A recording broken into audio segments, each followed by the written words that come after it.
A gente vai voltar a esse assunto com a visita do Lula, trazendo as declarações do presidente, mas a gente falava aqui com a reportagem da Carol Rosito, da denúncia da Procuradoria-Geral da República sobre os acampamentos na frente dos quartéis, onde se gerou ali parte desse movimento que resultou na invasão e na depredação do patrimônio público nos três poderes.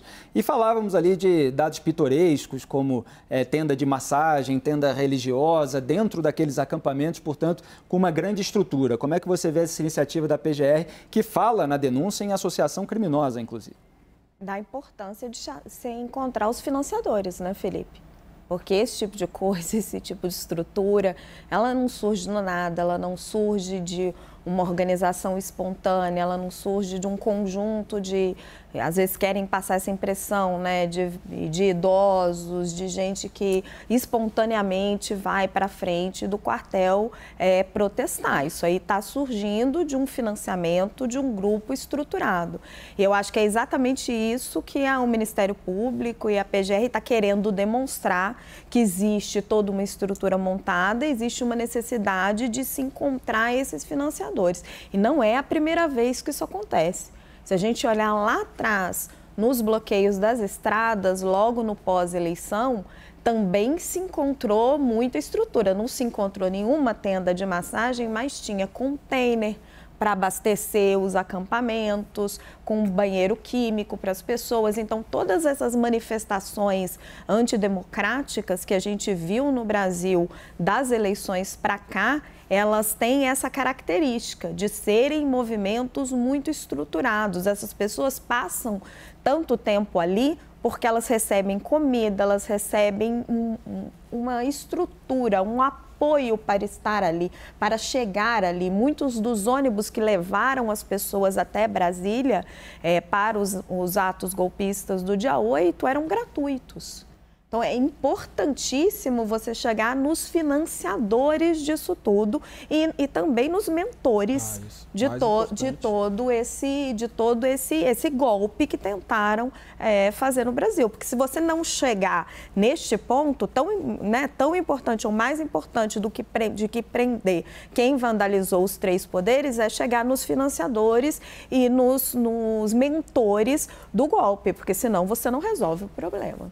Raquel, a denúncia que está aqui na minha mão fala, inclusive, de tendas para churrasco, distribuição de comida e água, e aí aponta com as imagens uma evidente estrutura a garantir perenidade, estabilidade e permanência. E ao se dirigir para lá, o denunciado aderiu a essa associação criminosa, né, citada anteriormente, cujo desiderato, quer dizer, a aspiração, o objetivo final, era a prática de crimes contra o Estado Democrático de Direito. Isso é um trecho aqui da denúncia. Como é que você avalia, Oddi, a importância dessa denúncia nesse momento? Eu acho que nós estamos vivendo um período onde, assim, recuperar a solidez, né, das instituições, garantir que, independente de resultado das eleições, as instituições funcionam, são respeitadas, que a democracia vale a pena, é muito importante. Isso, em algumas vezes na história, você precisa ter medidas mais firmes. E, nesse caso, como a gente está falando, responsabilizar quem tiver a responsabilidade também pelo financiamento dos atos, que foram atos, né, de golpe às instituições, à democracia. E vale lembrar que cada vez mais fica claro que países que não têm apreço pela democracia não são países que conseguem se desenvolver ao longo do tempo, não são países que ganham prosperidade. Então, isso não é um tema, é um tema muito relevante só pela discussão sobre as instituições, o papel da democracia, mas ele é muito relevante também para como o país quer se posicionar no mundo, né? E como ele quer ser visto, como alguém que tem um sistema de instituições, um sistema legal que funciona e que é respeitado. Então, acho que é muito relevante a gente conseguir se mostrar para a sociedade e se responsabilizar quem, de fato, teve responsabilidade no que aconteceu. Obrigado, Oddi. Inclusive, a produção estava mostrando aí as imagens para os telespectadores da estrutura montada por lá e dos cartazes, das convocações, dos pedidos intervencionistas, tudo isso que foi reunido na denúncia. Deputado Rodrigo Maia, como é que o senhor avalia isso nesse momento e a própria atuação da Procuradoria-Geral da República? Porque antes dos atos de 8 de janeiro, havia ainda um debate jurídico sobre a permanência desses acampamentos, muita gente contra, evidentemente, mas havia gente defendendo e parece que depois dos atos houve um cansaço. Isso não deveria ter acontecido, não deveríamos ter deixado chegar até aqui, porque a denúncia só está vindo agora, depois, portanto, da invasão e da depredação. Olha, Felipe, eu acho que é um processo de 4 anos. Né? Quando lá em 2019 o presidente Bolsonaro vence e começa o ataque às instituições, né, que não começou em 2022, começou em 2019, né? Eu lembro que eu me deparei pela primeira vez com esse tema quando o governo apresenta a reforma previdenciária. Eu vou ao Rio dar uma palestra na FGV e digo, olha, não era para ter incluído BPC e aposentadoria rural, não tem voto para isso. Fazendo uma crítica construtiva à PEC do governo. Quando eu cheguei em Brasília, minhas redes sociais eram um massacre. Eu falei, mas o que é isso aqui? Aí eu chamei o Onyx. Não, isso aí são os filhos do Bolsonaro. Então, isso não começou hoje, não começou. O PT, em 2019, todo mundo se calou. O governo acabou com o Ministério da Cultura, acabou com isso, todo mundo acovardado, todo mundo com medo. Né? E essa coisa foi crescendo, helicóptero passando por cima do Congresso, eu falei da outra vez aqui, né? O Bolsonaro fingindo que não tinha controle sobre esse processo. Aí eu cheguei até aqui para entrar nisso. Não é, para mim, o financiador o maior problema. É quem arquitetou uma estrutura para gerar na cabeça das pessoas o ódio. Tudo bem, eu fui adversário do Bolsonaro na pauta que eu divergia, na pauta econômica não. Acredito que tudo que o Bolsonaro falou na eleição, as principais pautas, modéstia à parte, foi a presidência da Câmara durante o meu período que aprovou. Então não tinha uma utilização da presidência da Câmara contra o presidente da República. Mas é claro, pauta contra indígena, pauta contra o meio ambiente, pauta contra a saúde, tá claro que nada disso andou, né? Mas eu acho que a gente precisa compreender como é que isso foi montado, como é que influencia a cabeça das pessoas. Outro dia eu li um texto de uma pessoa que foi no primeiro local que as pessoas foram presas, e parece que as pessoas estão em transe. Então tem alguma coisa que mexeu com a cabeça das pessoas, uma forma de comunicar muito competente, para o mal, mas muito competente. Então eu acho que antes dos financiadores e antes dos que estão lá na frente, ocupando as ruas, os acampamentos, a gente precisa entender como é que isso foi formulado com muita competência, porque foi uma operação. O que eles fizeram com a imagem do Moro, né, Felipe? Você lembra a imagem do Moro? O Moro era popstar. O Moro sai do governo popstar, daqui a 3 semanas o Moro está com 60% de rejeição. Você vê a competência dessa estrutura para o mal comigo, fizeram com vários. Estou querendo dizer uma pessoa que tinha uma imagem sempre muito forte. Né? Então, precisa compreender, porque uma vez eu conversando com alguns juristas, até com alguns ministros supremos, se a gente não entender que há mandante nesse processo, é que nem um assassinato. Eu contrato você para matar X. Então, quando essa estrutura consegue um financiamento e usa essas pessoas para destruir a imagem de terceiros, né, nós temos que caracterizar isso, porque isso não vai parar por aí. Então, se a pessoa não tiver clareza de que a sua ação, né, de tentar desqualificar, desmoralizar, destruir a reputação de terceiros tem alguma consequência, esse processo não vai acabar. Então, claro, prender os que estavam lá, que destruíram, né, os 3 poderes é fundamental. Eu lembro que em 2016, eles invadiram a Câmara quando eu virei presidente logo no início. Eu mandei para a polícia, dei ordem de prisão, pedi para abrir processo e depois que eu saí da presidência da Câmara, eu nunca mais consegui informação, até pedi ao ministro do Supremo para tentar olhar isso. E outro dia o Estado de São Paulo fez uma matéria mostrando que um dos invasores estava também na invasão de 16. Então, se não tiver punição também, essa é um processo que vai se autoalimentando. Não tem punição, então a pessoa comanda, o outro financia, o outro executa, não acontece nada com ninguém. Só que eu acho que dessa vez, eu acho que chegou no limite. Eu acho que as instituições, principalmente o Ministério Público, né, e principalmente, né, a instituição Supremo Tribunal Federal, resolveram agir de forma contundente, eu acho que de forma correta. E o próprio governo, o próprio presidente Lula, está tomando as decisões corretas em relação àquilo que ocorreu dentro da estrutura do Palácio do Planalto, com muita conivência de servidores que estavam ali para proteger os próprios municipais e, no fundo, protegeram os invasores. Obrigado, deputado. Boris, Rodrigo Maia apontou aqui um caldeirão anterior aos acampamentos, quer dizer, essas tentativas de assassinato virtual de reputação, nesses grupos organizados em redes sociais, trazendo ali um histórico de agressividade e hostilidade que precede esses atos golpistas de 8 de janeiro. Como é que você avalia como chegamos até aqui? Olha, é um processo complexo. O deputado colocou muito bem, é complexo, não se sabe exatamente se ele é autóctone, quer dizer, se ele anda sozinho, se ele é impulsionado. É evidente que parece impulsionado, mas eu vejo uma deficiência muito grande nessas investigações, nesses indiciamentos, que me parecem um pouco apressados às vezes, mas eles fatiam a questão. A questão tem que ter uma análise conjunta, profunda, do que leva finalmente à invasão de símbolos da República.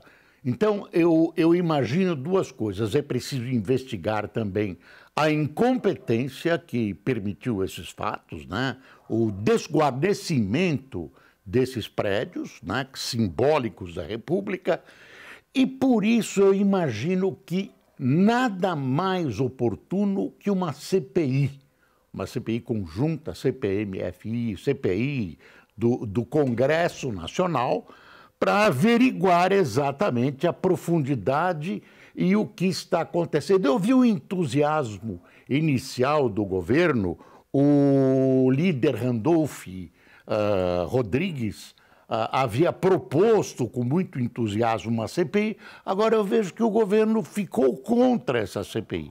Pelo menos, aparentemente, está contra. Nada mais importante agora do que uma análise conjunta e não fatiada, procurando culpas individuais, porque exatamente a gente desconfia com muita razão de que possa haver algo, digamos, superior, algo acima de tudo isso, comandando esse processo de vandalismo e um processo de domínio das mentes da pessoa. É isso. Obrigado, Boris. Raquel, agora, se for criada uma comissão parlamentar de inquérito, obviamente essas críticas que estão sendo feitas, por exemplo, ao Gabinete de Segurança Institucional, as eventuais omissões do próprio governo federal, isso seria levantado pelos bolsonaristas, pelos seus aliados dentro dessa comissão. É por isso que o governo Lula não quer a instalação ou já está satisfeito com a postura do Poder Judiciário e das outras instituições que acabaram se unindo contra esses golpistas? Olha, Felipe, acho que o deputado Rodrigo Maia pode até analisar isso melhor do que eu, mas a minha impressão é que o governo não quer perder o controle dessas investigações. O Congresso Nacional é um poder totalmente autônomo e assim tem que ser. Ele está no comando hoje, vai ter eleição para as mesas, então você pode ter alguma mudança, mas tudo indica que vai permanecer assim. De Rodrigo Pacheco, que é um aliado no Senado, mas de Arthur Lira na Câmara, que não é exatamente fiel ao governo. Então, quando começa uma CPI no Congresso Nacional, isso sai das mãos do governo esse controle. E hoje o Poder Judiciário está muito mais próximo do Poder Executivo do que o Poder Legislativo. Então, uma CPI para um governo, ela é sempre barulho, ela é sempre uma distração em relação a matérias importantes que ele precisa aprovar. Com um Congresso no qual o governo está tentando construir uma maioria, tem dificuldades ali ainda com vários partidos, União Brasil é o principal exemplo. Para que se arriscar com uma CPI se isso já está sendo cuidado pela Polícia Federal, pela Procuradoria-Geral da República e pelo STF? Rodrigo, o senhor concorda com essa avaliação que o governo poderia perder o controle com uma CPI? Eu acho que engraçado que CPI é assim, né? Quando ela está acontecendo, tem muita crítica, né? Para que CPI, esse pessoal do Congresso quer se meter em tudo. Mas, de fato, o Boris Casoy tem muita experiência e fala assim, olha, talvez uma CPI seja o melhor caminho. Né? Eu não vejo problema para o governo. Né? 90% das pessoas que estavam nomeados no GSI eram nomeados pelo governo anterior. Aliás, eu acho que o governo está sendo bem cuidadoso, né? porque tem duas figuras aí que apareceram pouco até agora. O ex-comandante do próprio GSI e o próprio general Braga Neto, o Heleno e o Braga Neto. Acho que o governo está sendo cuidadoso com duas figuras que são muito respeitadas nas Forças Armadas, né? Eu não vejo para o governo problema. Eu concordo, a Raquel tem razão. O governo sempre prefere que não tenha CPI. Qualquer governo. CPI é o que ela falou, você não controla. Eu acho que as maiorias montadas pelo presidente Lula ainda elas não estão sólidas. A minha impressão, olhando de longe, eu não vou continuar deputado, não disputei a eleição. Eu acho que o governo pode ter essa preocupação, mas eu não vejo para o governo, nesse caso específico, vai culpar quem? Vai culpar a pessoa que tinha acabado de assumir a GSI com toda a estrutura do governo anterior, né? Já tem documento que prova que eles tentaram, de alguma forma, organizar, sem coragem de assumir isso, né? Um decreto para dar um golpe no país. Eu não vejo, mas eu concordo que, na situação que o governo está, com uma base ainda em informação, porque, pelo que eu estou ouvindo, o que foi formado até agora não garante uma maioria folgada ao governo. Eu acho que até na Câmara pior do que no Senado, não pelo Arthur, porque o Arthur é muito competente e acho que como presidente da Câmara não vai ter interesse de gerar nenhum tipo de distúrbio, mas chega uma hora que você, como presidente da Câmara, você perde o controle sobre os deputados. Então, né, se o governo não tem uma relação organizada por parte da base, se você, como presidente da Câmara, tem só uma parte que não forma a maioria, você acaba pautando e não tendo o resultado que interessa ou ao governo ou à própria sociedade. Eu acho que o Arthur não será um empecilho. As pessoas ficam dizendo, Arthur, depois da eleição, ele não vai ficar mais calado, não está assim. Eu acho que não. Eu acho que o presidente da Câmara, eu fui durante quase 5 anos, eu acho que ele não vai ter nenhum interesse de fazer esse enfrentamento. Mas CPI a gente já viu o resultado de algumas, né? A gente já viu como é que começou uma com o Collor, com o relator a favor, presidente de comissão a favor, e como é que terminou isso. Então, é claro que o CPI nunca interessa ao governo. Aode, como é que você avalia? Você acha que o governo precisa dos parlamentares mais soltos aí para focar numa agenda econômica, por exemplo? Eu acho que o governo tem alguns desafios relevantes, né, no cenário econômico e dentro do Congresso, né? Tem a discussão de como é que vai ficar a nova meta, âncora fiscal, como se chama, é uma discussão bastante relevante. Tem o tema da reforma tributária, por mais que tenha amadurecido, né, nos últimos anos no Congresso, ela vai exigir, como se sabe pelo tema, muito esforço, né, também do governo. E CPI sempre mobiliza muita energia do ponto de vista político, né? Então, assim, a minha leitura, né, é que como economista, mas olhando para o cenário da política e como que influencia a economia, sem dúvida, se a intenção real é avançar em outras agendas da área econômica relevantes com o apoio do Congresso, uma CPI traz mais dificuldade. Obrigado, Aode. E agora a gente muda